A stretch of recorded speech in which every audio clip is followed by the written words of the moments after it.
გამარჯობათ მეგობრებო, რამოდენიმე ფაქტზე მინდა ვისაუბრო, მოკლედ ვენესუელაზე და კოცებზე და მე კოცი არ ვარ, მაგრამისტების ყავყავზე ეგრეთ წოდებულზე, რომლებიცაც ახლა გაახსენდათ თურმე საერთაშორისო სამართალი და აი თურმე რა შვება ამერიკა.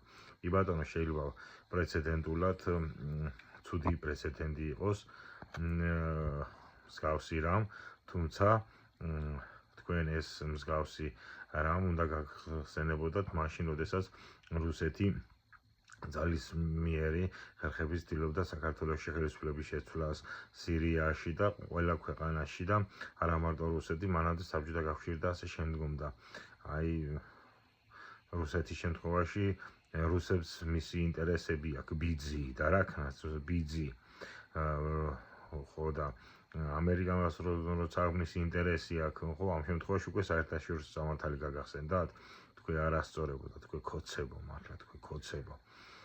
რაც შეეხება პრეცედენტის ძალას, პრეცედენტის ძალა დაარღვია და საერთაშორისო სამართალი დაარღვია რუსეთმა პირველად. ახლა სხვა კუთხიდან შევხედოთ. რუსეთი არის ჯაყო და ყველა ის ვინც ცდილობს რომ ძალისმიერი ხერხებით გადაწყვიტოს სამართლიანობა საერთაშორისო დადგენილი წესები რა. და შესაბამისად თეიმურაზ ხევისთავს რომ ქონოდა ის ძალა რომ თავი დაიცვა ჯაყოსგან, ან თეიმურაზ ხევისთავს ყოლოდა ნათესავი ვინც მას დაიცავდა ჯაყოსგან, დამნაშავე იქნებოდა და ცუდი პიროვნება იქნებოდა, ცუდი პერსონაჟი იქნებოდა და იქნებოდა თეიმურაზ ხევისთავი და ის ადამიანი თუ რა ქვია ჯაყო არის და იყო არ და ნებისმიერ შემთხვევაში არის ყველაზე ნეგატიური და ცუდი პერსონაჟი.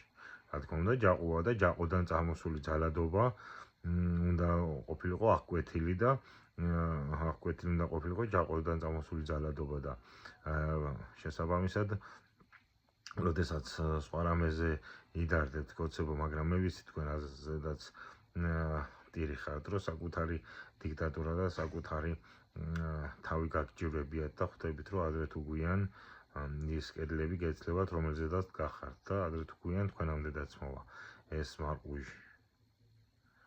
ახლა თქვენი სიტყვა გამოიწერეთ ჩემი YouTube არხი იდეა TV.